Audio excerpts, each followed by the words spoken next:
You're listening to the CyberWire Network, powered by N2K.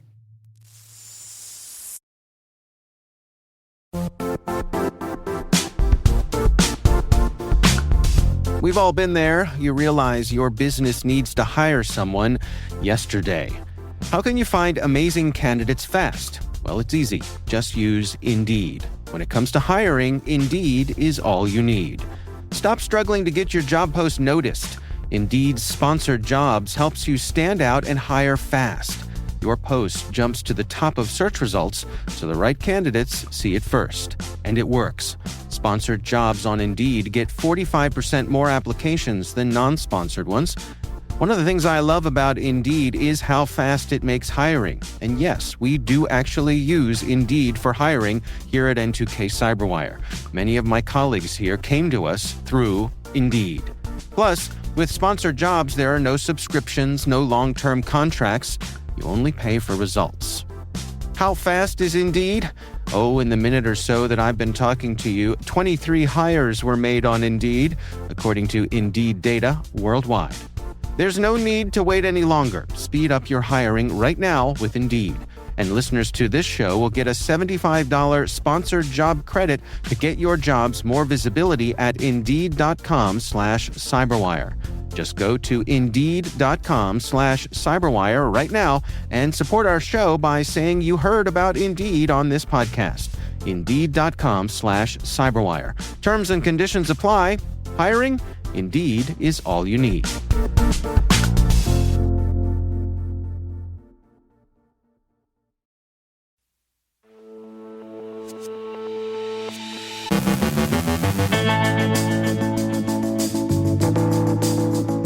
A new White House executive order overhauls U.S. cybersecurity policy. The EU updates its cybersecurity blueprint. The Pentagon's Inspector General investigates Defense Secretary Hegseth's signal messages. Chinese hackers target U.S. smartphones. A new Mirai botnet variant drops malware on vulnerable DVRs. 17 popular Gluestack packages on NPM have been compromised. Attackers exploit vulnerabilities in Fortigate security appliances to deploy Qilin ransomware.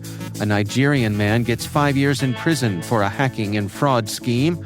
Our guest is Tim Starks from CyberScoop, discussing Sean Cairncross's journey toward confirmation as the next national cyber director.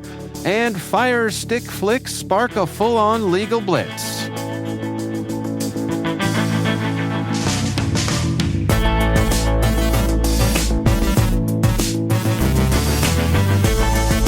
It's Monday, June 9th, 2025. I'm Dave Bittner, and this is your CyberWire Intel Briefing.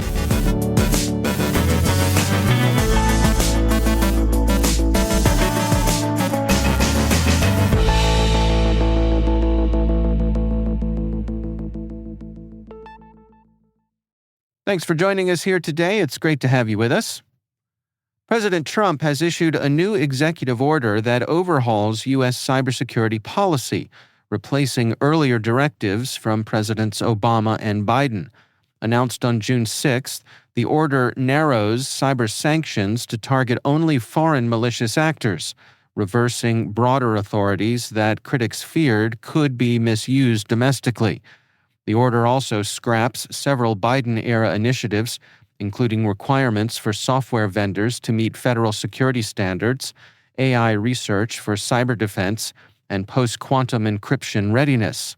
Trump's directive eliminates the IoT security labeling program, eases supply chain restrictions, revises AI security rules, and removes mandates for phishing-resistant authentication in federal agencies. Instead, the new policy prioritizes secure software development, stronger network protections, and AI use focused on vulnerability detection. The White House framed the shift as a move toward more focused professional cybersecurity practices while removing what it called distracting issues introduced by the Biden administration shortly before Trump took office. The European Union has updated its cybersecurity blueprint to better coordinate responses to large-scale cyber attacks, strengthening ties with national militaries and NATO. Approved by ministers meeting in Luxembourg, The plan clarifies which institutions will act during cyber crises across technical, operational, and political levels.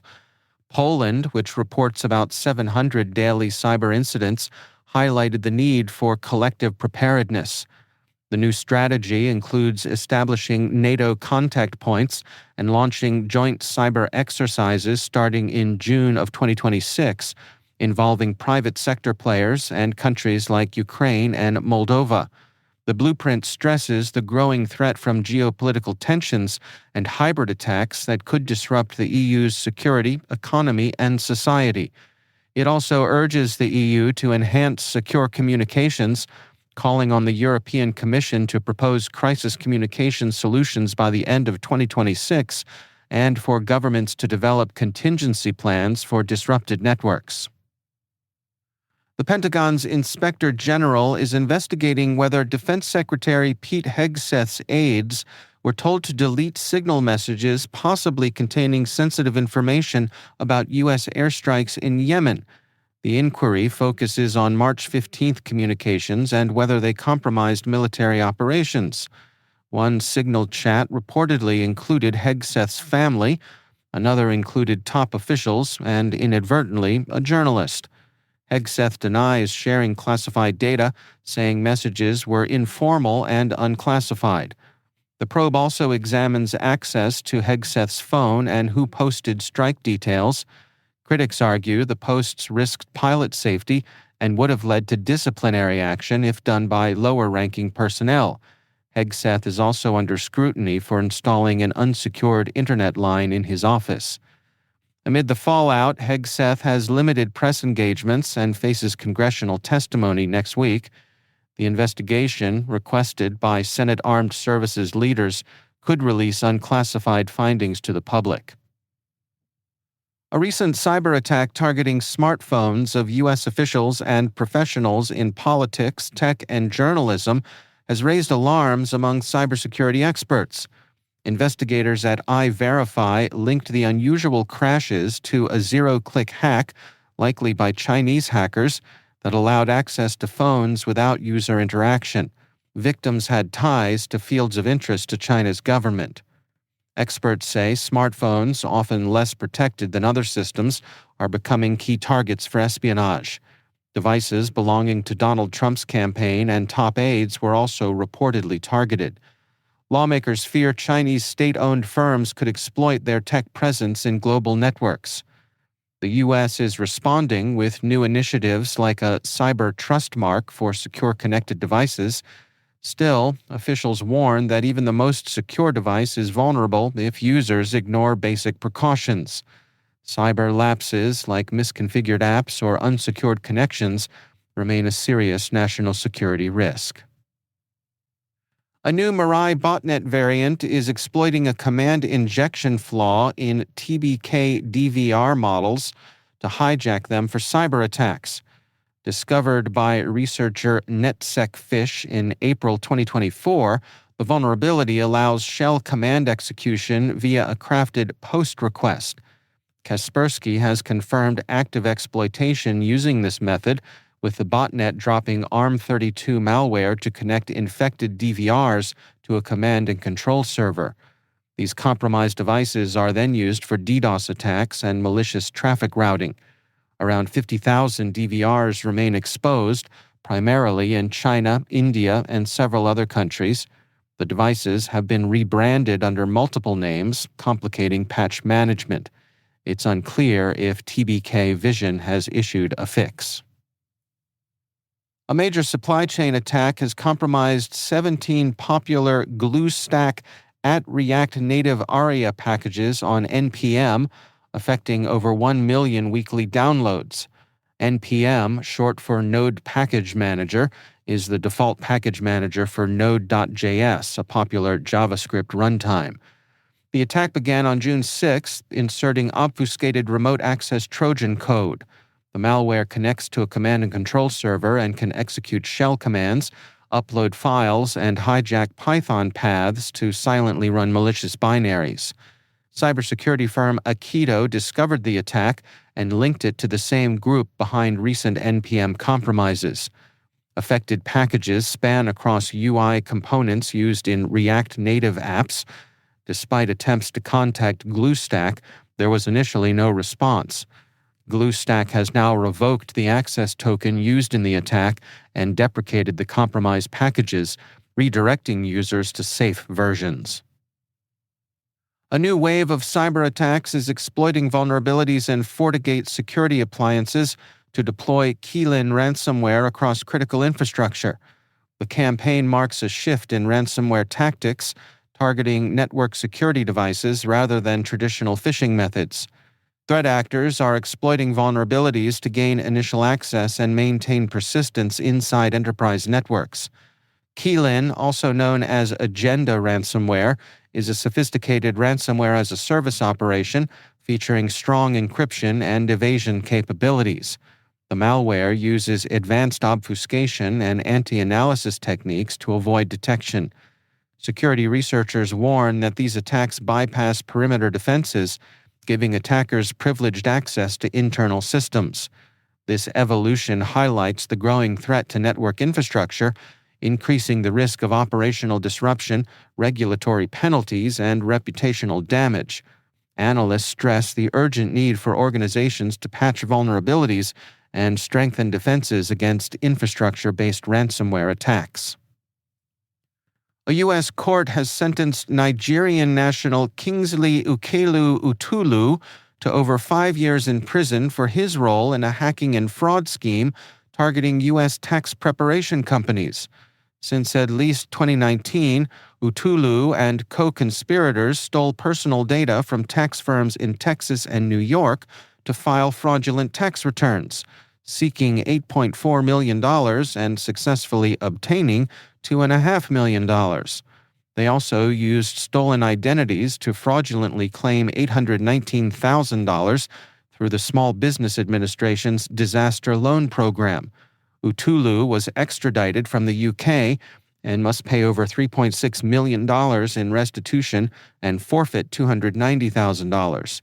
The case is linked to others who face similar charges for participating in the same cybercrime ring. U.S. authorities continue to pursue justice against international cyber criminals exploiting financial and government systems.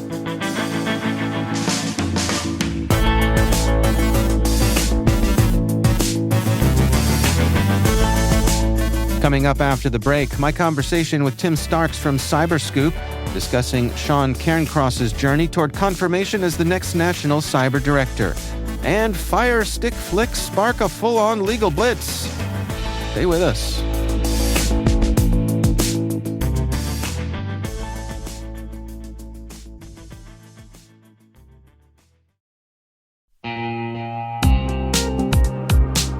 Hey everybody, Dave here. I've talked about Delete Me before, and I'm still using it because it still works. It's been a few months now, and I'm just as impressed today as I was when I signed up. Delete Me keeps finding and removing my personal information from data broker sites, and they keep me updated with detailed reports, so I know exactly what's been taken down. I'm genuinely relieved knowing my privacy isn't something I have to worry about every day. The Delete Me team handles everything. It's the set it and forget it peace of mind.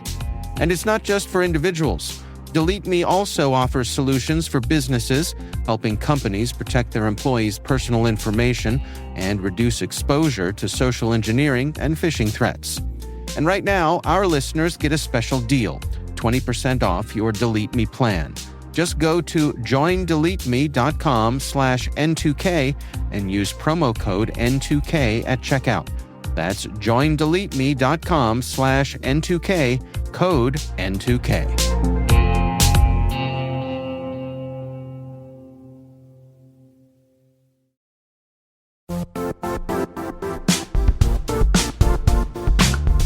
And now, a word from our sponsor, ThreatLocker. Keeping your system secure shouldn't mean constantly reacting to threats. ThreatLocker helps you take a different approach by giving you full control over what software can run in your environment. If it's not approved, it doesn't run. Simple as that. It's a way to stop ransomware and other attacks before they start, without adding extra complexity to your day. See how ThreatLocker can help you lock down your environment at www.threatlocker.com.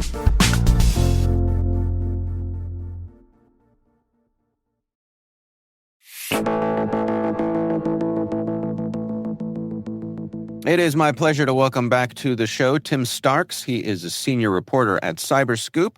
Tim, welcome back. Hi there, Dave. There are two of your articles that I want to highlight in our time together here today.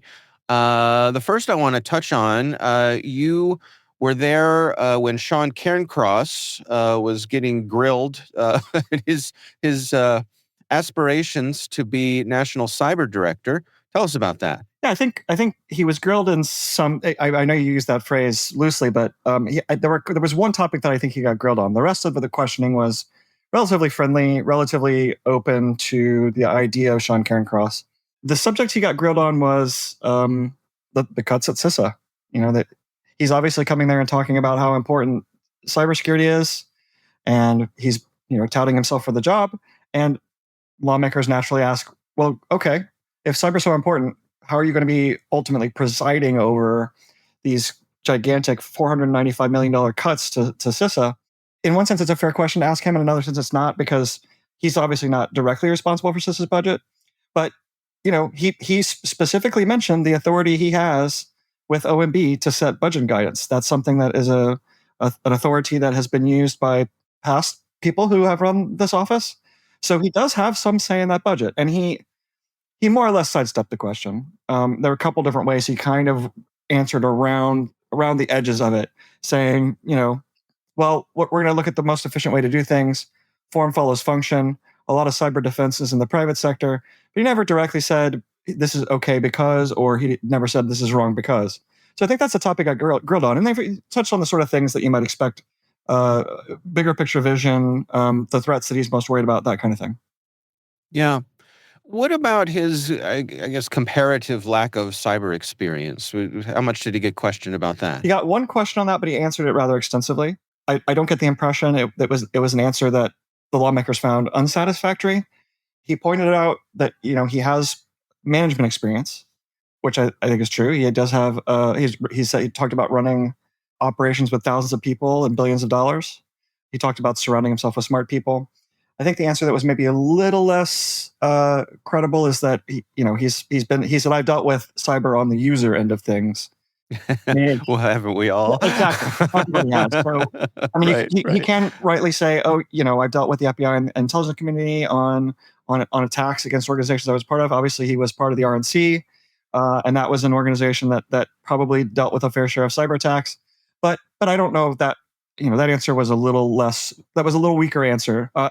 If you look at the people who endorsed him in a letter earlier this week, included a lot of industry officials, included a lot of past intelligence and cyber folk from administrations, mostly GOP administrations, but not entirely. They talked up his management piece. And I think that's an argument that he can point to and say, this is why I deserve the job. Those were people who were people who were very cyber experts who said, we're still endorsing him from the job. Didn't mention his lack of cyber experience. They seemed to think the other parts of his resume were more important. And he came off as a serious guy. It seemed like he'd done his homework. He didn't fumble any answers. There were, at the same hearing, there was a person who was at FEMA, and even though there was the recent kerfuffle with the story about the FEMA director not knowing when hurricane season was, this person failed the answer. So if you're looking at his credibility from that standpoint, he really did seem to me like someone who was taking this very seriously and has studied up on the subject. Whatever information he lacked before, he came off as someone who had a grasp, if not command, of the issues. Yeah. Was your sense that the folks who were doing the questioning came along satisfied that he's up for the job? Unclear. Gary Peters, who's the top Democrat on that committee, a couple reporters tried to ask him, how are you going to vote? And he said, basically, you'll find out when I vote. There's probably a little bit of snake-bitten quality to Democrats having voted for some of these Republican nominees who they've later turned out to just really think are doing a terrible job. So I don't know if he gets much of a benefit of the doubt from Democrats. Obviously he can get confirmed as long as he has Republicans on his side in the Senate. So it may not matter that much, but the answers that he gave on CISA's budget were not satisfactory to the senators who asked about it. is what I would say. So we'll see how it goes. A little unclear if he won over anyone, but I don't think he hurt himself per se, in the sense that he needs Republicans, and there was no sign that Republicans were dumping ship. Yeah. I want to shift here to another story you wrote. You had a scoop here. This was a letter that Representative Garbarino wrote about CISA's mobile app security program, and he's taking issue with that program coming to an end. Yes? It's like I say, CyberScoop. It's in the name. So we shouldn't be surprised when these scoops come one after the other, right? Because that's one way to look at it. So when the legislators are thinking to themselves, who should I give this scoop to? Wait, what's publication has scoop in their name? Right. Yeah. Yes. It's very smart of you all. Yes. Good marketing. So yes, this is an example of where Republicans and the administration are not necessarily seeing eye to eye. There's been a lot of lockstep. I think one of the issues where there hasn't been lockstep is on cyber. The Republicans have, in a number of positions of power, have been raising some doubts about what the administration wants to do on cyber. In this case, Andrew Garbarino, who's the top Republican on the cybersecurity subcommittee of House Homeland, had sent a letter to Kristi Noem saying, "Hey, you're ending this so-called mobile app vetting program in June. I think that's maybe a bad idea." The program is used to help agencies in the federal civilian executive branch test out apps, that they either create or third-party apps. There was a clever bit of craftsmanship on this letter that I'll talk about in 1 second. But the gist is, Garbarino thinks this is a good program. It's very helpful, especially in a time when Salt Typhoon affected the telecommunications sector. And it was discovered in the executive branch first, if accounts are to be believed. So the craftsmanship part that I found entertaining and interesting was it pointed to ICE, the Immigration and Customs Enforcement Agency, having made use of this program. And I think we all know how near and dear ICE is to the administration. They're talking about plussing it up. They're obviously making thousands of arrests. So I think it was smart to say, hey, look, ICE had some problems with some untrustworthy, risky apps. They turned to this program as part of the solution to that. And he requested a briefing here. He's on a bit of a timeline. Yeah, he asked for one by June 13th. We will see if they get that. As I pointed out, Garbarino and others on the House Homeland Security Committee have said, hey, we're waiting for answers and briefings on CISA personnel cuts. That was a few weeks ago. They may have gotten an answer since then, but I have not heard that they have. So yeah, he's asked for that. He also did bring up something that you and I talked recently about the Salt Typhoon series that we did at CyberScoop, where one of the points that people made, it wasn't unanimous, but that some people brought up was, hey, CISA has so many sector risk management agency responsibilities. They're the lead coordinator essentially for certain critical infrastructure sectors and working with the private sector on all sorts of security issues. CISA has 8 of those out of the 16 sectors, I believe. And I think DHS broadly has, I think, part of at least 10. So there are people. One of the things people have suggested to me for my story was, hey, look, these agencies, the telecom sector doesn't seem to be getting the kind of attention it needs. The relationship is not as strong as it should be. And maybe one of the reasons is that CISA has too much going on its plate. Maybe they gave short shrift to the telecom sector at a time when they shouldn't have. So as part of this letter, he also said, hey, you need to prioritize your review, Kristi Noem, of the idea of whether CISA should have these kinds of SMRA roles. And that would be something he wants as part of the briefing as well. It's interesting to me. My take, and I'm very curious to see if you agree with me, is that my impression is that with the answers I've seen Kristi Noem give when questioned about CISA and the funding and the future of the organization, they all come back to the beef that the Trump administration has with CISA going back to the 2016 election. And it just seems to me like that's this bump in the road that they just can't get past. Like it doesn't seem to me an objective argument. It's an emotional one. Am I on base there? I think you are potentially on base. I think if you look at Let me suggest an alternative hypothesis here. If you look at the proposal that the Trump administration has for fiscal 2026 for CISA, and you look at some reporting in Axios that others have confirmed, that not only are they proposing in the budget cutting more than 1,000 people, we're talking about approximately a third of the agency. That if you look at it, they've actually already have cut those numbers. And if you look at the numbers, they're not all coming out of the election security piece of things, where the administration, where the conservatives have been very fired up towards CISA about this. That's 14 people. 14. Right. 14 out of 1,083. And if you look at who they're proposing cutting or who they actually have already cut, it's every kind of person. And they're not filling vacancies. Naturally, those jobs are cyber jobs. They're not just jobs where you're like, these people incidentally worked on misinformation. They didn't.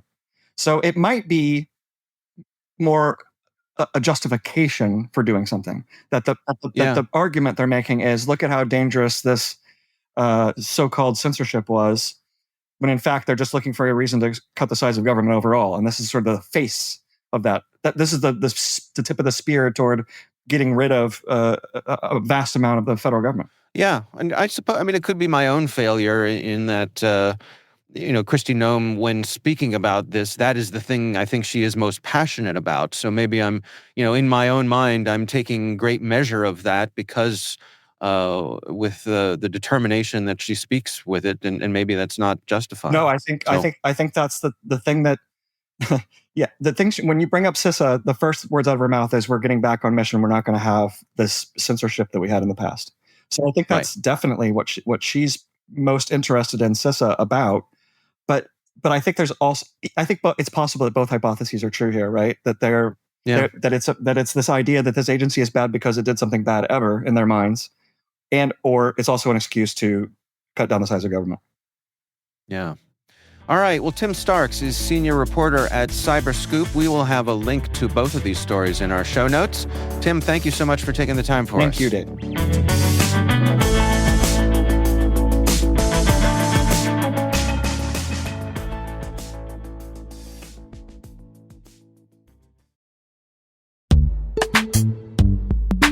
Compliance regulations, third-party risk, and customer security demands are all growing and changing fast. Is your manual GRC program actually slowing you down? If you've ever found yourself drowning in spreadsheets, chasing down screenshots, or wrangling manual processes just to keep your GRC program on track, you're not alone. But let's be clear, there is a better way. Vanta's trust management platform takes the headache out of governance, risk, and compliance.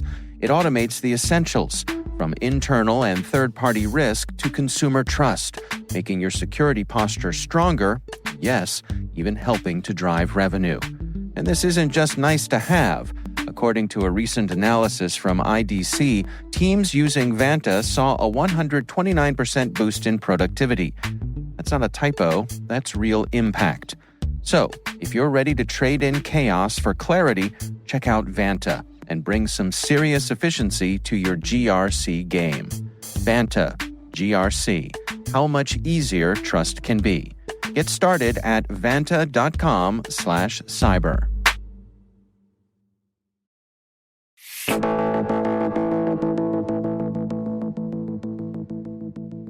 And finally, our Jolly Roger desk tells us millions of Brits are reportedly risking prison time for using hacked Amazon Fire Sticks to stream their favorite shows on the cheap.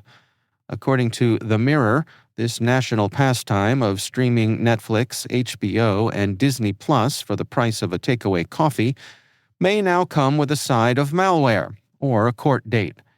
These jailbroken devices, which disable Amazon's restrictions to allow third-party apps, can expose users to shady software and hackers eager to swipe your personal information.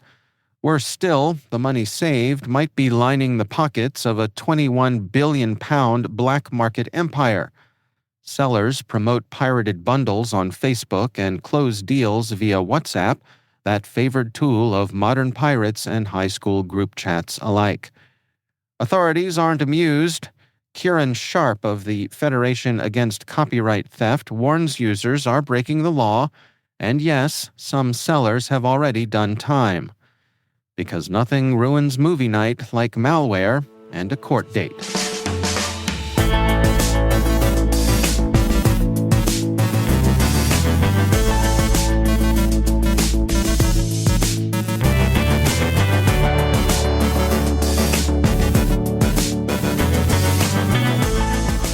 And that's the CyberWire. For links to all of today's stories, check out our daily briefing at thecyberwire.com. Don't forget to check out the Grumpy Old Geeks podcast, where I contribute to a regular segment on Jason and Brian's show every week. You can find Grumpy Old Geeks where all the fine podcasts are listed. We'd love to hear from you. We're conducting our annual audience survey to learn more about our listeners. We're collecting your insights until the end of August this year. There's a link in the show notes, and we do hope you will check it out. N2K's senior producer is Alice Carruth. Our CyberWire producer is Liz Stokes. We're mixed by Trey Hester, with original music and sound design by Elliot Peltzman. Our executive producer is Jennifer Eiben. Peter Kilpie is our publisher, and I'm Dave Bittner.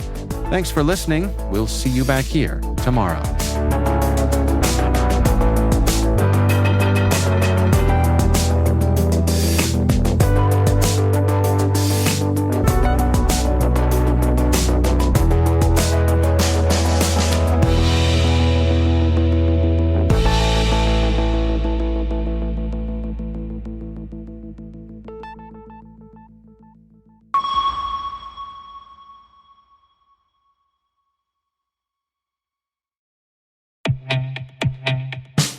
And now a word from our sponsor, SpyCloud.